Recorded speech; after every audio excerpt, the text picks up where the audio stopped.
Hi there, and as usual, welcome along. Today we're looking at the magnificent Odeon in Scarborough. It was one of the finest cinemas on the Odeon circuit, and its demise has left a bittersweet taste in the mouth of many, many people. So let's get this one underway.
Built for Odeon Theatres Limited and designed by architect John Cecil Clavering with Robert Bullivant assisting, the Scarborough Odeon was one of the finest of the excellent designs Clavering produced for the circuit. Two of these included the Odeon in Harrogate, Yorkshire, and the Odeon in Colwyn Bay in Wales. In Harrogate, the auditorium was streamlined with no direct lighting.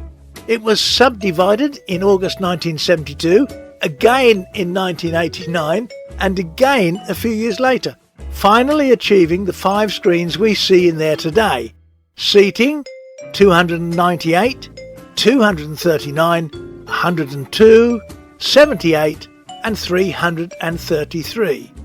2 screens in the former balcony and 3 downstairs. The other site was at Colwyn Bay in Wales, which opened on the 25th of April 1936 with Robert Donat in The Ghost Goes West. It was closed on the 5th of January 1957 with Michael Craig in House of Secrets. It later reopened as the Astra Cinema with bingo downstairs and cinema in the balcony. Now, this ran until 1986 when it closed for good. It was sadly demolished 1 year later in 1987. So, getting back to the Scarborough Odeon, this Odeon opened on the 28th of March 1936 with a total seating capacity of 1,711. That's a whole 946 in the stalls and 765 in the balcony. The roundabout in front of the Odeon had a red neon lit obelisk in the centre of it to match the Odeon branding, and there was also a subway from Westborough Corner across to the Odeon. Now, this Odeon benefited from unusually elaborate plasterwork which was created by interior designers Mollo and Egan. Provision was made for an organ, but none was ever installed, and there was no stage to speak of. The opening film was Robert Donat in The Ghost Goes West, and the opening ceremony was attended by Charles Lawton, who was born in the town, and Mr. and Mrs. Oscar Dutch. It's noted, of course, that the same film opened Colwyn Bay some 4 weeks later. The cinema enjoyed brisk business during the heyday of cinema, benefiting by being part of the large Odeon Theatres circuit. Like most seaside town cinemas, the summer season was vital to swell the coffers to keep the cinema profitable in winter months. But as the general decline of UK cinemas started in the early 1960s, CinemaScope was quickly installed. Although this helped, the Scarborough Odeon began to slip back in attracting patrons through its doors.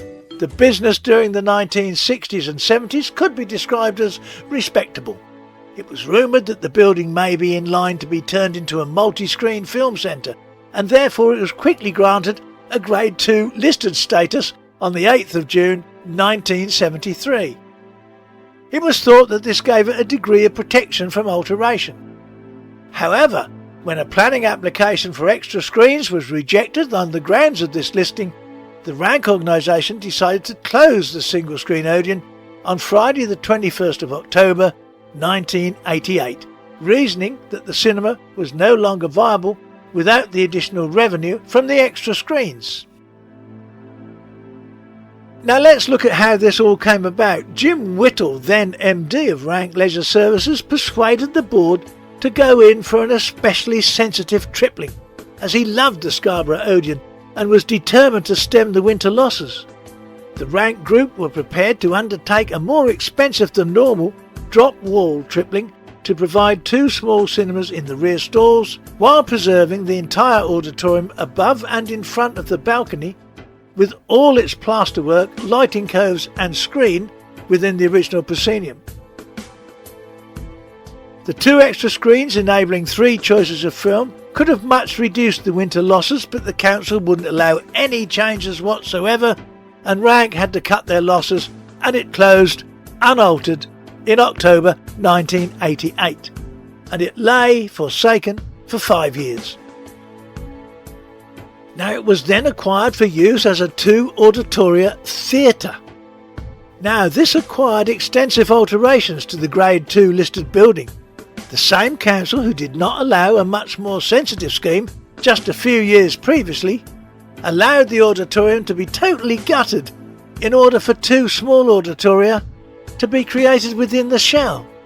The compromise being that the exterior, foyers and cafe have been restored to the original.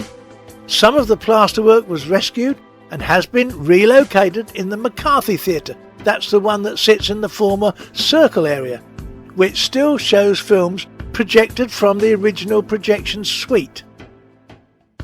The original seats were reupholstered and new carpet was especially woven to the original Odeon design.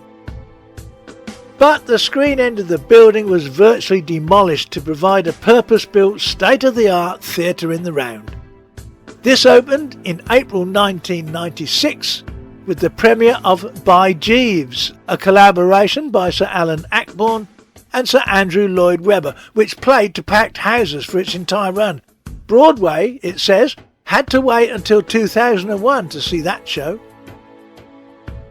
The architect for the conversion was Harry Osborne of Osborne Christmas Associates, and the scheme cost about £5 million. Now it incorporates some leading new technology such as the stage lift and the wire mesh ceiling, allowing the lighting techies complete access in complete safety. It was the first such use in a UK theatre. So it is now a thriving theatre which premieres the plays of its artistic director and playwright Sir Alan Ayckbourn. The smaller 165-seat McCarthy Theatre still shows films regularly, whilst The Round, which only has 404 seats, is exclusively used for theatre and the occasional concert.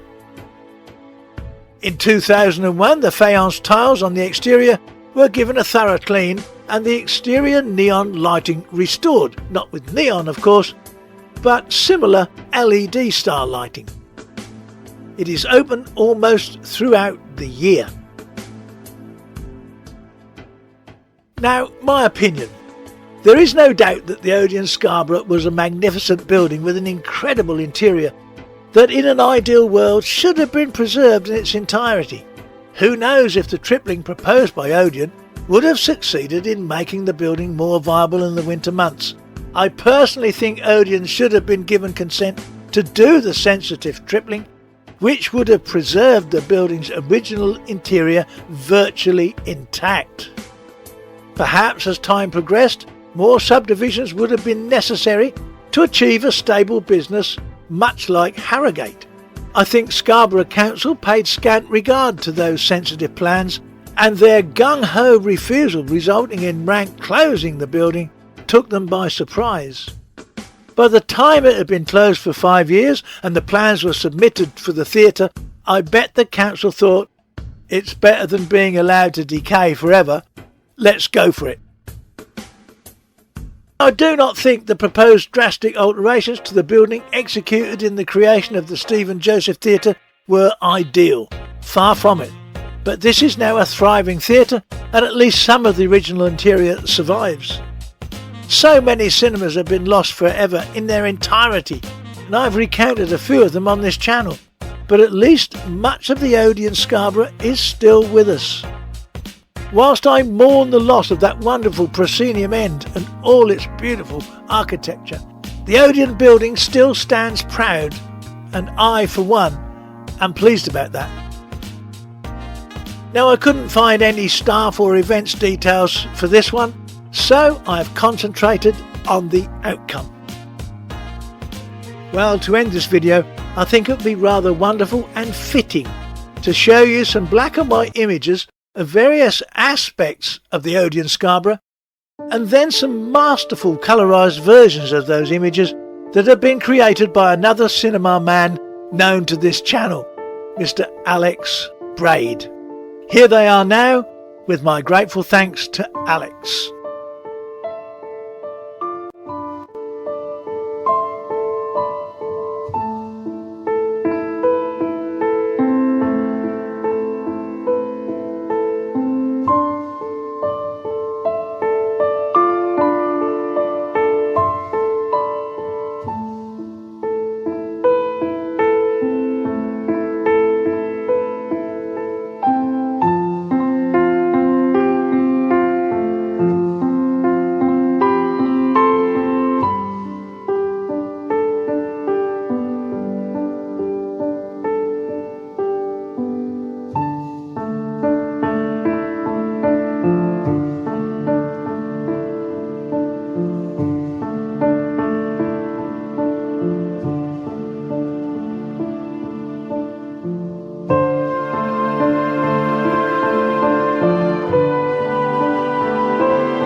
Goodbye, everybody. Thanks for coming.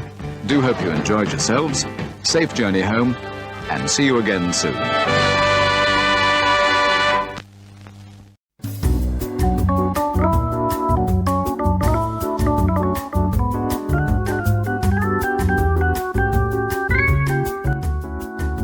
Well, that's it for now. I hope you liked that look at the Odeon in Scarborough and our little tribute to it. As usual, don't forget to like, share and subscribe, particularly subscribe, that does help the channel a lot. And until next time, I'll see you later. Ta-ta.